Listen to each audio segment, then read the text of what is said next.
नमस्कार दोस्तों, एक बार फिर से आपका स्वागत है वायरल खबर में।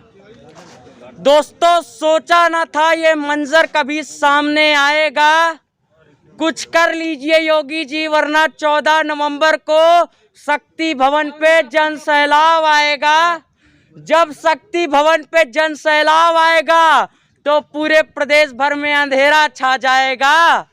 इनके परिवार के बारे में सोचिए योगी जी कि दीपावली में आप तो मिठाई खाएंगे, इनका बीवी और बच्चा क्या खाएगा। ये तमाम लोग बैठे हुए हैं यहाँ पे, बिजली निविदा संविदा कर्मी, और लगातार आप देख सकते हैं आज कुछ ऐसे लोग दिखे हैं मुझे इसमें, जिनकी स्थिति देख सकते हैं आपकी कैसी हो चुकी है। ये स्थिति इनकी बनी हुई है 11,000 वोल्टेज इनके हाथ में लगने के कारण। उसके बाद में सरकार की तरफ से, प्रशासन की तरफ से, विभाग की तरफ से इनको कोई मुआवजा नहीं दिया गया। आपको कोई मुआवजा नहीं दिया गया? नहीं दिया गया मुआवजा। क्या बोला गया प्रशासन की तरफ से? प्रशासन कहता है कि चोट लग गई, घरे बैठो। हमारे ऐसे बोला आपसे? हाँ, ऐसे ही बोला।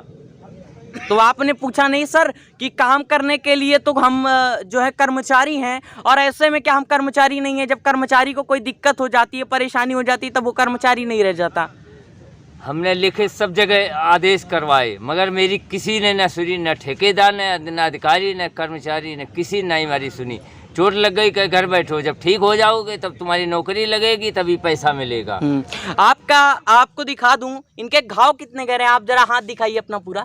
ये देखिए हाथ इनके कितने जो घाव हैं, हाथ पे कितने गहरे घाव बन चुके हैं, और पैरों पे भी इसका असर आया है। आप साफ साफ देख सकते हैं कि जो पैर हैं, पैर पे भी इसके घाव लगे हैं। और यहाँ पर एक भाई साहब और बैठे हुए हैं। आपका कैसे ये हादसा हुआ आपके साथ में? लेना था जैती खड़ा फीडर का सिट डाउन, ले लिया चंद्राल फीडर का सिट डाउन। तो आपको 440 वोल्ट का लगा करंट? जी, 440 वोल्ट का करंट। उसके बाद कोई मुआवजा दिया गया प्रशासन की तरफ से? डेढ़ महीना चला है इलाज, उसके बाद इलाज कोई नहीं करा अधिकारी ने। बोला नहीं करा पाएंगे इलाज। वो कुछ बोले है नहीं, जब अपने पास से करवाने लगे तो कुछ नहीं बोले। अच्छा, प्रशासन की तरफ से कोई मदद नहीं मिली? कोई मदद नहीं। आप कैसे, क्या ये आपका परमानेंट हो गया है ऐसे ही? अब ये परमानेंट हो गया, बोझ भी नहीं ला दे सकते कि अब की वजन सामान ला दे सके। हाँ, आपको नौकरी से भी निकाल दिया गया? नौकरी से भी निकाल दिया गया। अब जो इलाज हुआ उसको पैसे भी नहीं मिले। नौकरी से क्यों निकाला? काम करने लायक रहे नहीं, कहीं घरे बैठो। अच्छा, यानी जब तक जरूरत है आपने काम लिया, उसके बाद जब जरूरत खत्म हो गई तो आपको नौकरी से निकाल दिया गया। आपको क्या लगता है हर्षवर्धन जी, प्रशासन ने यहाँ अपना उल्लू सीधा किया है? देखिए, प्रशासन और शासन उल्लू सीधे करने की बात है तो अब उल्लू सीधे करने में ही लगा हुआ है। जहाँ तक कि मैं बताना चाहूँगा कि ये जो समस्याएं आ रही हैं, जो कैजुअलिटी हो रही हैं, वो इसलिए हो रही हैं क्योंकि इनको बिना सुरक्षा उपकरण दिए पावर कॉरपोरेशन काम करा रहा है। क्योंकि प्रत्येक कर्मचारी को गैंग वाइज सुरक्षा उपकरण दिया जाए। पूरे प्रदेश के ये हालात हैं कि कहीं भी कोई सुरक्षा उपकरण नहीं दिया जा रहा है। इस हिसाब से कि पूरे प्रदेश में आज मौतों की जो संख्या है वो बढ़ रही है, आए दिन दुर्घटनाएं हो रही हैं। इस पर शासन प्रशासन को अंकुश लगाना चाहिए।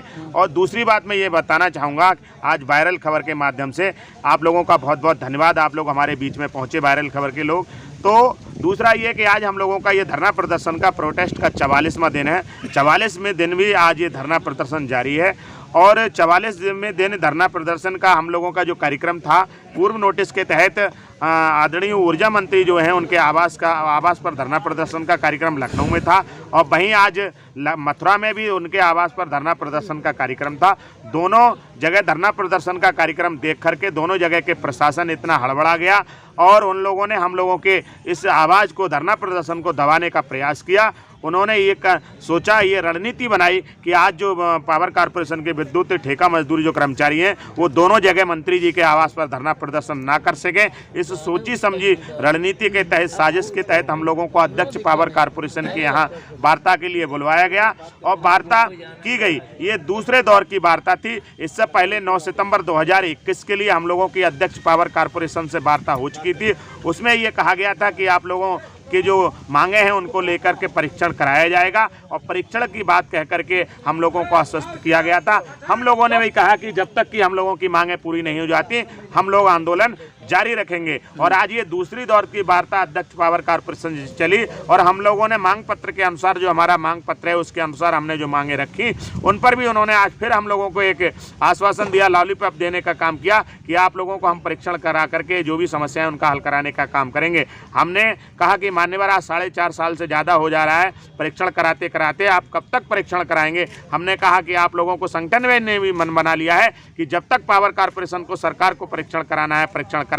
ये उत्तर प्रदेश पावर कारपोरेशन निविदा संविदा कर्मचारी संघ के तत्वाधान में ये प्रोटेस्ट जारी रहेगा। चलिए, आपने अभी कहा कि श्रीकांत शर्मा जी से बात करने की कोशिश की आपने, श्रीकांत शर्मा जी से मिलना चाहा, लेकिन क्या लग रहा है कि जो मंत्री जी हैं वो कहीं ना कहीं बचते दिख रहे हैं आप लोगों से। देखिए, मंत्री जी ने बार बार बचने का काम किया। हम लोग लगातार मंत्री जी से समय मांग रहे हैं और समय नहीं मिला है। जैसा कि हम लोगों को मथुरा से सूचना प्राप्त हो रही है कि ये धरना प्रदर्शन का दोनों जगह का कार्यक्रम देखकर प्रशासन ने उनसे बात की है और जैसा हम लोगों को सूचना मिल रही है कि आने वाली जो 23 तारीख है उसको हम लोगों को मंत्री जी से बात कराने की बात कही गई है। अगर प्रशासन 23 तारीख को हम लोगों की वार्ता कराता है तो सो फार गुड, अगर नहीं कराता है तो हम लोगों का ये प्रोटेस्ट जारी रहेगा, धरना प्रदर्शन जारी रहेगा जब तक कि हम लोगों का न्यूनतम वेतन सरकार 18,000 निर्धारित नहीं कर देती, समान कार्य का समान वेतन लागू नहीं हो जाता। और जो तमाम मांगे हैं इन चीज़ों को लेकर के हम लोग लगातार प्रोटेस्ट करते रहेंगे, धरना प्रदर्शन करते रहेंगे। और जो ईपीएफ ईएसआई का करोड़ों रुपए का घोटाला है, अगर किसी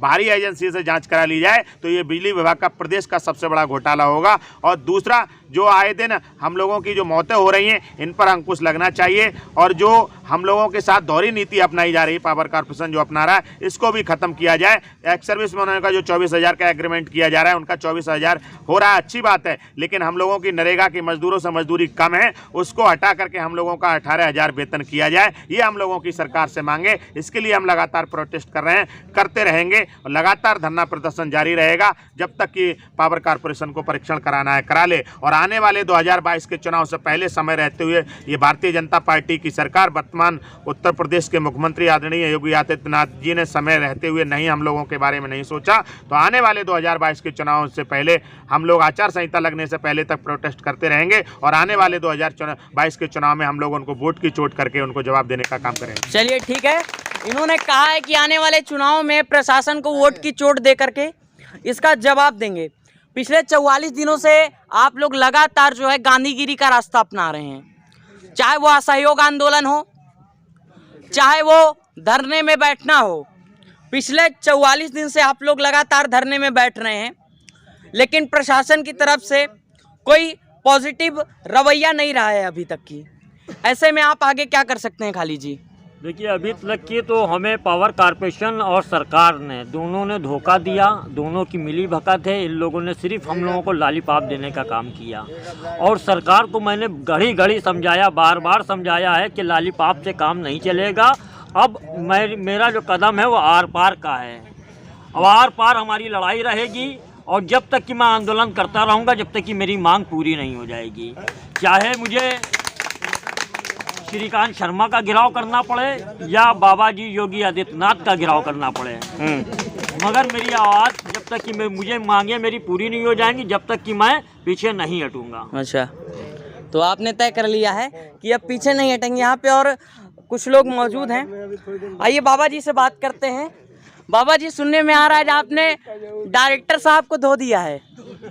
हाँ, हमने तो जो आज कह दिया है वो करके दिखाएंगे। हाँ, हमने ये कह दिया है कि आप जो है तो विद्युत विभाग को लूट रहे हैं। हाँ, ऐसे कह दिया आपने? ऐसा कह दिया। बुरा लगा उनको? बुरा लगा, वो सोचे इस मुंह बना ली तो मुंह बनाए तो क्या बोले आगे?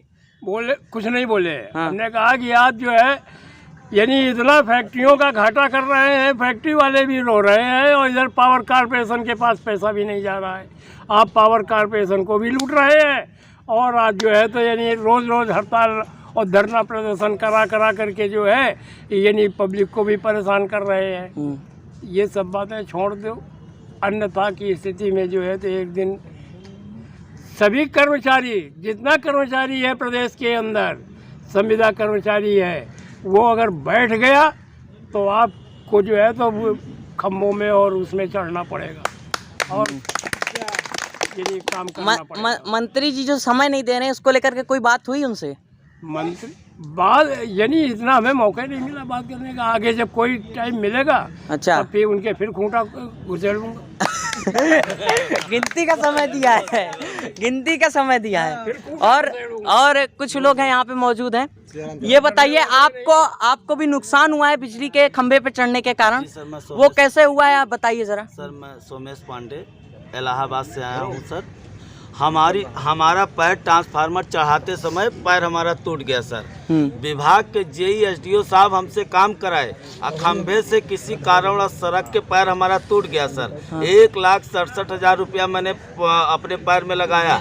उसके बाद विभाग के जेई एसडीओ सब बोल दिए कि भाई आप हमारे कर्मचारी नहीं हो। ठेकेदार आया वो भी नहीं दिया। हमारे यहाँ 3 कर्मचारियों की हत्या हो चुकी है सर। शटडाउन के समय लाइन लग गई है। हम लोगों को किसी भी प्रकार का उपकरण नहीं दिया गया है। हत्या नहीं, मृत्यु बोल सकते हैं उसको। हाँ, मृत्यु हो गई है। हाँ। उन लोगों का आज भी किसी भी प्रकार का व्यवस्था नहीं किया गया है और उसमें हम लोगों के साथ दोहरा व्यवहार हो रहा है। सैनिक कल्याण कर्मचारियों को 24,000 दिया जा रहा है, हम लोगों को 7,000 11,000 दिया जा रहा है। जब समान कार्य हम लोग कर रहे हैं तो समान वेतन हमको मिलना चाहिए। दोहरी राजनीति हो रही है सर।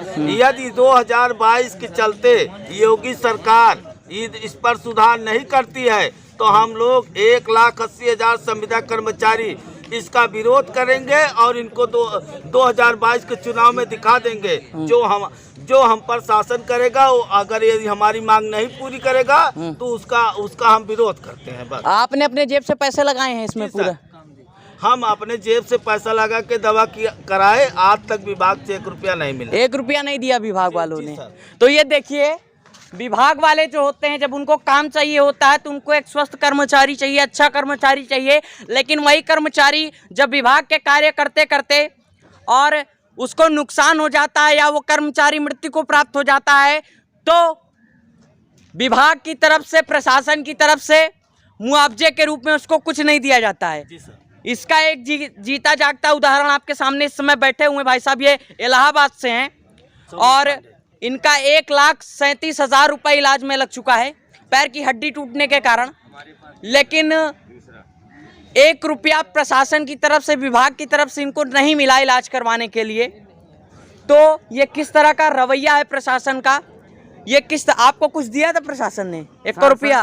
1 भी रुपया नहीं दिया शासन ने, प्रशासन ने कुछ नहीं दिया। कुछ नहीं दिया। नौकरी से भी निकाल दिया, अंग भंग हो गए इस वजह से। हाँ, नौकरी से निकाला किस लिए? इसलिए अंग भंग होने के कारण कि जब स्वस्थ हो तभी काम करोगे, तभी काम मिलेगा, तभी धन मिलेगा। हाँ, तो ये देखिए, जब तक जरूरी था, जब तक काम था तब तक लिया और उसके बाद निकाल दिया। बाबा जी, आज इतने दिन हो गए हैं आप लोग को लगातार धरना करते हुए, पिछले 44 दिनों से गांधीगिरी का रास्ता अपना रहे हैं। लग नहीं रहा है कहीं से कि गांधीगिरी से सरकार को कोई फर्क पड़ रहा है? ऐसा है कि सरकार सोच रही है कि कब तक बचें, लेकिन अब बचेंगे नहीं। कार्य बहिष्कार करना पड़ेगा। जब कार्य बहिष्कार करेंगे, दिवाली आ गई, अंधेरा हो जाएगा। हम लोग पब्लिक को नहीं परेशान होना चाहते, पब्लिक परेशान ना हो, लेकिन पब्लिक को भी जबरदस्ती परेशान करा हो, चाहे सरकार विभाग दोनों मिल करके। तो जब हम लोग कार्य बहिष्कार कर देंगे तो पूरी सप्लाई बंद हो जाएगी, पूरे उत्तर प्रदेश में अंधेरा हो जाएगा। सरकार ऐसा ना करे कि हमारी मांग पूरी कर दे, तो कम से कम पूरे बिजली बराबर चलती रहे, नहीं तो बिजली बराबर चल नहीं पाएगी दिवाली में। समझ रहे हैं। हाँ, आप कुछ बोलना चाह रहे थे भाई साहब, इशारे कर रहे थे, बताइए। सर, हम कहना ये चाह रहे हैं कि यदि सरकार अपनी रवैये को सुधार नहीं लाएगी तो इस बार दीपावली में किसी के घर में, पूरे पब्लिक के घर में अंधेरा छा जाएगा। ये लोग, हम लोग आंदोलन करेंगे, पूरे निविदा संविदा कर्मचारी कार्य बहिष्कार कर देंगे, पूर्ण रूप से कार्य बहिष्कार कर देंगे। यदि सरकार अपनी रवैये को देखते हुए हम लोगों के मांगों को पूरा नहीं करेगा तो हम लोग पूरा कार्य बहिष्कार करेंगे और इस बार दीपावली में किसी के घर पे दीपक नहीं जलेगा, चाहे पब्लिक का नुकसान हो, चाहे सरकार का नुकसान हो, चाहे जिसका नुकसान हो। सीधी बात है हम लोग, सीधी बात, हाँ। सीधी बात, नो बकवास की जब तक इन लोग की मांगे नहीं पूरी होंगी तब तक ये लोग यहाँ से उठने वाले नहीं हैं। इन लोग का साफ साफ यही कहना है, क्योंकि पिछले 44 दिनों से ये लोग लगातार यहाँ पर डटे हुए हैं और जिस तरीके से बैठे हुए हैं उससे कहीं से लग नहीं रहा है कि सरकार को इनके यहाँ बैठने से इको गार्डन में कोई फर्क पड़ रहा है। क्या लग रहा है कि कोई फर्क पड़ रहा है सरकार को? सरकार को फर्क पड़ेगा, ऐसा नहीं फर्क नहीं पड़ेगा। फर्क ना पड़ता तो जो चूहे बिल्ली का खेल आज खेला गया है ये ना होता। अब समय क्या खेला गया चूहे बिल्ली का खेल? हमारा आज का निर्धारित कार्यक्रम था धरना, माननीय ऊर्जा मंत्री जी के पास अपनी बात रखने का, उनको समय नहीं था। हाँ, हम लोगों ने कई बार लिखा ये हुआ कि भाई चलो हो सकता बीच में हमारा जो लेटर है वो इधर उधर हो रहा होगा तो डायरेक्ट मिला जाए। जब 2 जगह प्रोग्राम हुआ डायरेक्ट रखा गया तो प्रशासन और शासन ने मिलके हम लोग को गुमराह करने की कोशिश की और ये चीज़ हम लोग जान भी रहे थे, लेकिन फिर भी कोई बात नहीं, शाम तक इंतजार करेंगे वरना हम लोग वार्ता विफल करेंगे, आगे की रणनीति बनाएंगे। अभी जैसे आपने किसी का इंटरव्यू पढ़ा उसमें लिया कि दीपावली नहीं मनाएंगे, अंधेरा करेंगे। ठीक है, ये अपना आक्रोश में बोल रहे हैं, किया जाएगा। अभी हम लोग बैठ के शाम को उसको तय करेंगे कि आगे की रणनीति क्या होगी, रणनीति मजबूत होगी वो आप लोग के सामने आएगी। ठीक है। तो यहाँ पे जो बिजली संविदा कर्मचारी उन्होंने अपनी बातों को रख दिया है और हम लगातार यहाँ पर इको गार्डन में बने हुए हैं और लगातार इनकी मांगों को दिखा रहे हैं। मिलते हैं आपसे अगले वीडियो में, तब तक बने रहिए वायरल खबर के साथ में। जय हिंद, जय भारत।